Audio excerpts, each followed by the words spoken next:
Charles ඩිගෝල් පස්වන සමූහාණ්ඩු ව්‍යවස්ථාව හදන්න කලින් කල්පනා කරන්නේ මොකක්ද? එයා කල්පනා කරන්නේ මම හදන්නේ පස්වන සමූහාණ්ඩු ව්‍යවස්ථාවයි. ඒ නිසා මට මීට කලින් මම මේක හදන්න කලින් ප්‍රංශය තුල ආණ්ඩු ක්‍රම ඒ කියන්නේ සමූහාණ්ඩු හතරක් තිබිලා තියෙනවා කියලා එයා කල්පනා කරනවා.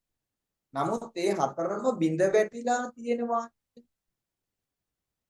ඩිගෝල් කල්පනා. එතකොට මෙයා දැන් බලනවා මම හදන්නේ පහය පස්වෙනි සමූහාණ්ඩු ව්‍යවස්ථාවේද ඇයි අර හතර කඩා වැටුනේ කියලා මම දැන් කල්පනා කරන්න ඕනිය කියලා දැන් මෙයා කල්පනා. මොකද අර හතරක් කඩා වැටුනේ ඇයි කියලා එයා හොයන්න ගන්න. ඇයි මම හදන එක කඩා වැටෙන්න පුළුවන්. දැන් කවුද ඩිගෝල්? දැන් චාල්ස් ඩිගෝල් දැන් කල්පනා කරනවා හතරක් කඩා වැටලා තියෙනවා. ඇයි කැඩිලා තියෙන්නේ හතරම? කඩා වැටිලා. මම ඒක ගැන හොයන්න ඕන. මෙයා දැන් හොයනකොට පුතේ මෙයාට අහු වෙනවා. ඇයි මේ හතර කඩාවේ? මෙයාට හොයනකොට අහු වෙන දේ මොකද්ද? මේ හතරෙම විධායකය. මේ හතරෙම විධායකය මොකක් වෙනවද? ශක්තිමත් නැහැ.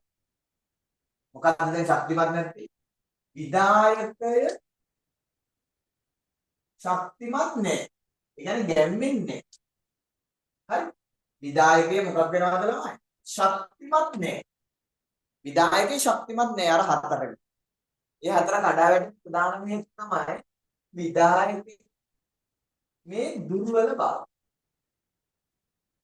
හතරක් කඩා වැටෙන්න හේතුව එයා හොයාගත්තා විධායකයේ තිබුණ දුර්වල බව. එහෙනම් මම හදන්නේ පහය. හවුද මම හදන්නේ කියන්නේ? ඩිගෝල් හදන්නේ පහය. පස්වෙනි සමූහාණු ව්‍යවස්ථාව.